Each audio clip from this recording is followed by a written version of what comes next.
So whether it is working for competing restaurants or producing competing film projects, or friends grown apart and become enemies, or two girls who don't get along trying to vie for the same person. There are many ways that the trope of enemies to friends or enemies to lovers or rivals to friends turns up in YA fiction. My name is Lucy, and this is Teen Pride Book Talk, the program on AADL TV, where each episode I take a few minutes to talk about young adult books that are both representative of and inclusive of folks in the LGBTQIA+ community.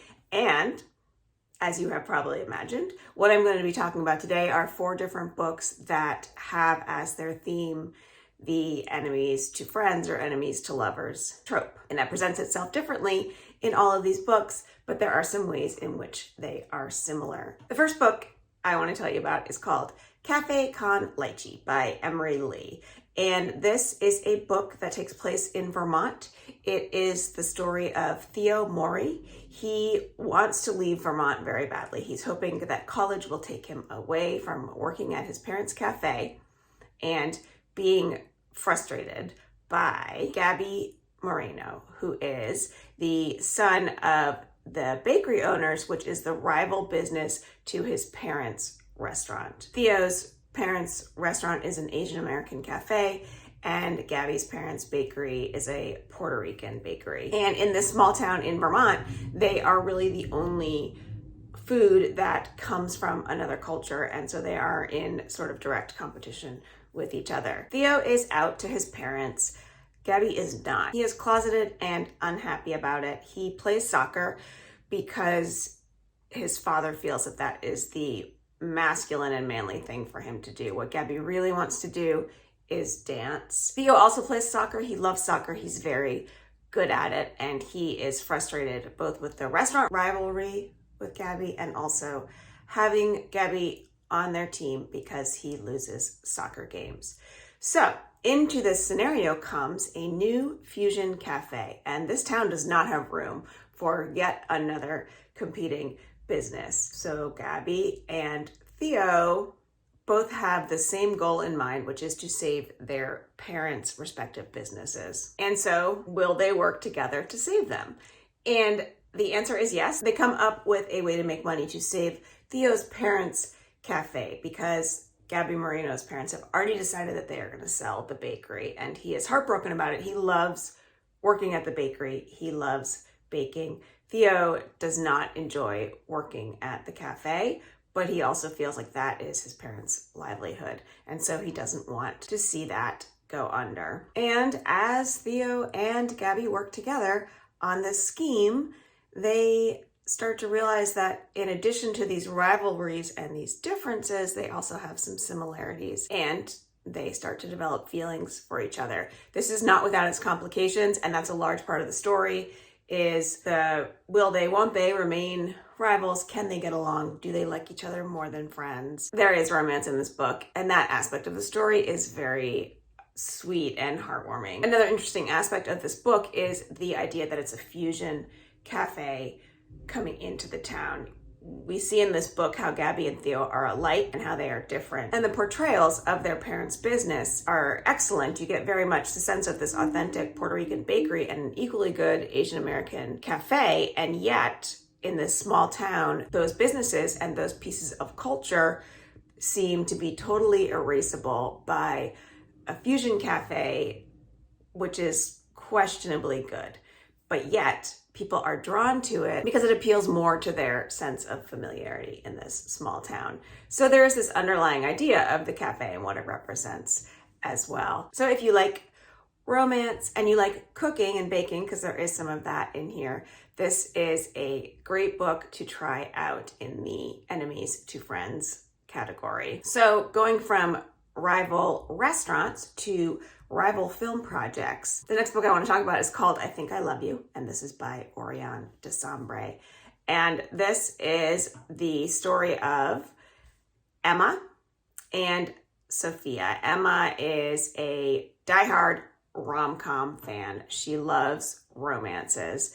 and she likes to make movies. Sophia has just come back to school from a year in Paris. Sophia is the only out lesbian in their class, and some people know that Emma is bisexual, but not everyone knows. And so some people felt that there should naturally have been a connection between Emma and Sophia before Sophia left for Paris. Sophia has been in Paris because her parents got divorced and her mother moved to Paris to be with her boyfriend. They had Sophia come and live with them for a year so she would get to know and be close to her mother's boyfriend. What happened in that year is that Sophia was pretty miserable and she realized that she does not believe in love. She doesn't think it can happen. So already in the beginning of this book, we're coming in with Emma, who has seen every rom-com out there and believes that that is the real path for how a relationship will go. And then we have Sophia, who's just completely stopped believing in the idea of that kind of connection. There is a film contest that is presented at their school. And if your film wins, you get to go to a film program and you get some notoriety. Emma is talking about a project she's going to create and Sophia is there. And so they end up working to create a film together. Then, as you can imagine, because Sophia and Emma have such different ideas of the type of films they want to make, there's a splintering within the group that's going to make the movie. And the friends within the group have to decide, are they going to go with Sophia to make a movie? Are they going to go with Emma to make a movie? There's this fracturing of this group as they go off in their separate ways. Sophia and Emma don't think they like each other, but they spend time together and they hear from their friends. Emma hears friends talking about the fact that Sophia likes her, and Sophia hears from friends, overhears that maybe Emma likes her, and so it sort of changes the way that they view each other. And a lot of the book is made up between the interplay between the two of them and their very differing attitudes. So what starts out as this real butting of heads starts to maybe become a little bit of something else as they both start to think differently about each other and find some middle ground. It takes them a long time to realize how they might really feel around the major plot of the two of them being rivals. There are other friends who are also struggling to figure out what kind of relationships they have and whether they are falling in love. So this book very much reads like a romantic comedy. There's the center story of Sophia and Emma, which is has highs and lows of, do they like each other? Do they not? Do they like each other? Do they not? And then it has these other relationships on the outskirts of that, and different relationships also between friends. So we're looking at a lot of different ways that people connect in this book. One really strong point of this book is the representation for bisexuality. Emma's very clear about how important it is for her to have the people who do know that she's bi to understand that she is bisexual, that she's not just something she's making up, that it's a real thing.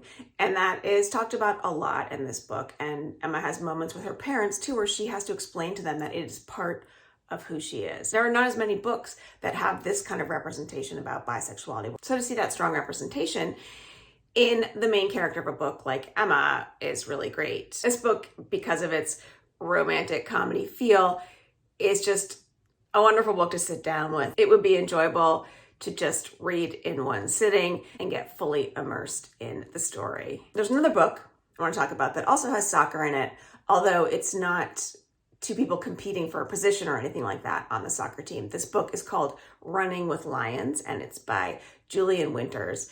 And it is the story of a group of Midwestern teenage boys who are going to a soccer camp. It's very much a coming of age for a lot of the characters, and there are a lot of characters in the book who are discussing their sexuality in different ways, and in some ways exploring it. Sebastian is really the main character in this book. This is his final summer at soccer camp. He's going to be a senior, and he wants to be team captain when they get back to school, and soccer is everything to him. He feels like actually that is who he is. That's the biggest piece of his identity that he can really pinpoint. When he gets to camp, he realizes that there is another person there named Amir Shah, and Amir Shah is a British Pakistani boy who had lived in their Midwestern town and then moved away and then came back.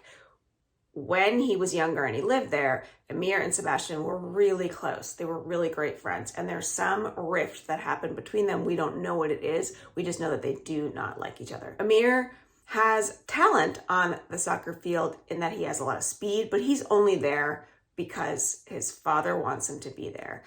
Amir is gay and his father does not know this, and his father would not accept this about him. It's very important to his father that he play soccer, not unlike Gabby in Cafe Con Lichi. There's this pressure to play this masculine role. Amir's attitude is not good about the game. It's not good towards the people around him. He doesn't seem happy. He doesn't seem like he wants to make friends.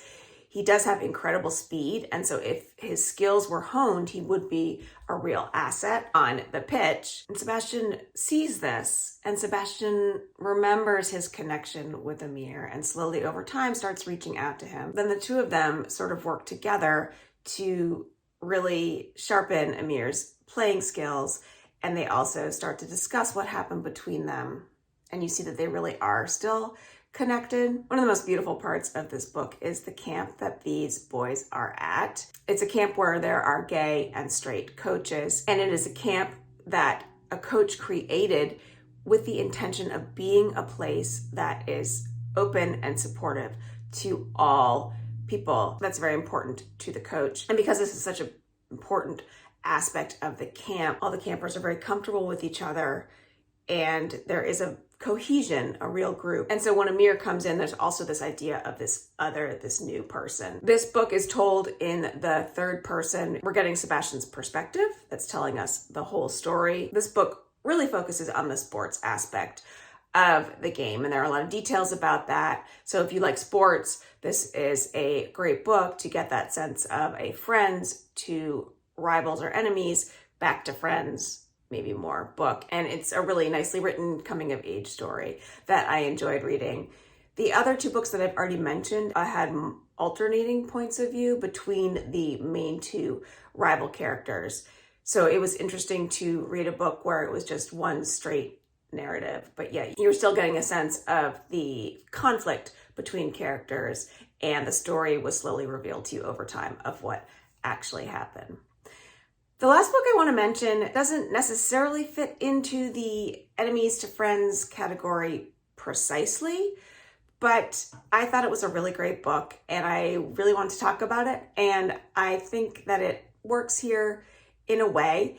It is a story called She Gets the Girl, and this book has two authors, Rachel Lippincott and Allison Derrick. They are married in real life and they wrote this book together. And there definitely is an aspect of hate to love. The two main characters aren't competing for anything, but they don't like each other when they meet. So we have Alex Blackwood. We meet her in the beginning, and she is very headstrong. She seems pretty sure of herself. She is a big flirt. She's leaving her girlfriend behind to go from her life in high school, where she'd been working hard at a bar every night to make money for her mother to be able to pay rent. She gets on a bus and she lives in Philadelphia, and she gets on a bus and she goes to Pittsburgh to go to school.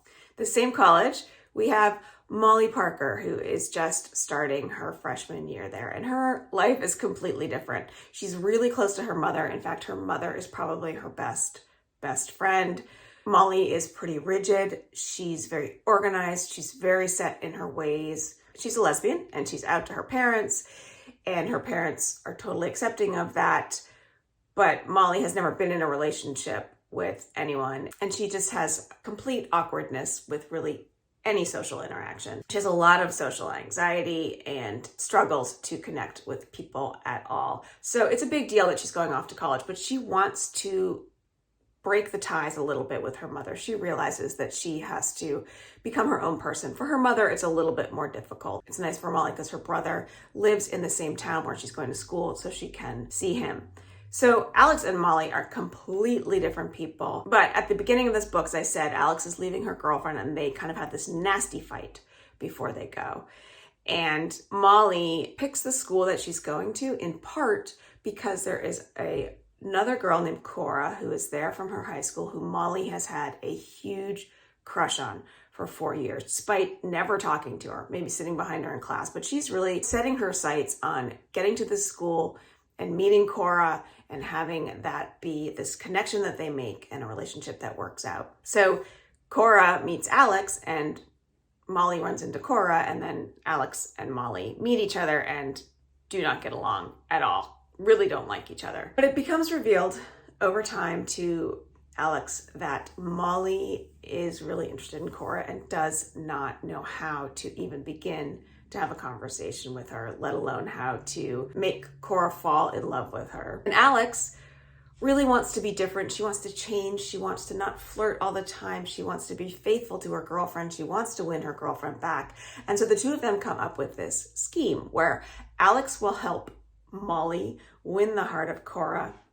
And in doing this, it will be shown to Alex's girlfriend what a good person Alex is. She can be a friend to someone. She can help that person make a connection. So Alex sort of creates these lessons for how to get Molly to get Cora to fall in love with her. And so they are working really closely together, and they start to embark on this plan to get both of these respective girls to fall for them.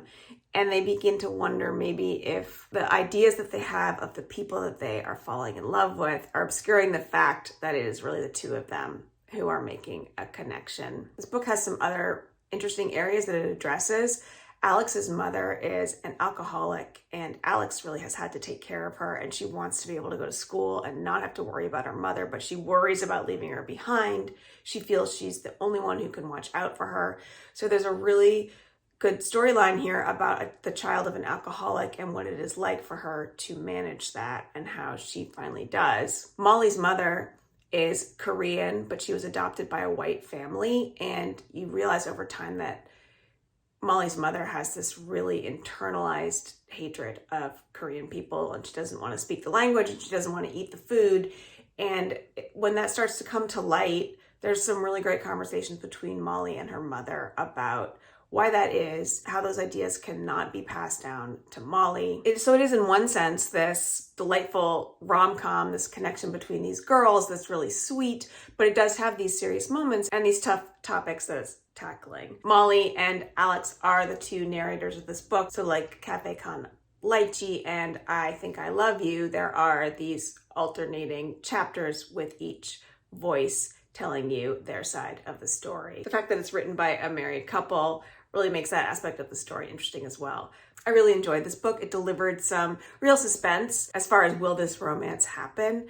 I mean, really, it pulls you along throughout, and there's a lot of ups and downs, but it makes it a very engrossing and fun story to read. Those are just 4 samples of books that address the trope of enemies to friends or rivals to lovers, or however you want to look at it. This seems to be a common theme in a lot of books, and it naturally has a lot built into it, like the suspense, the unknowing, and yet the romance. So I recommend any 4 of these books. I really liked reading them all. Thanks for joining me.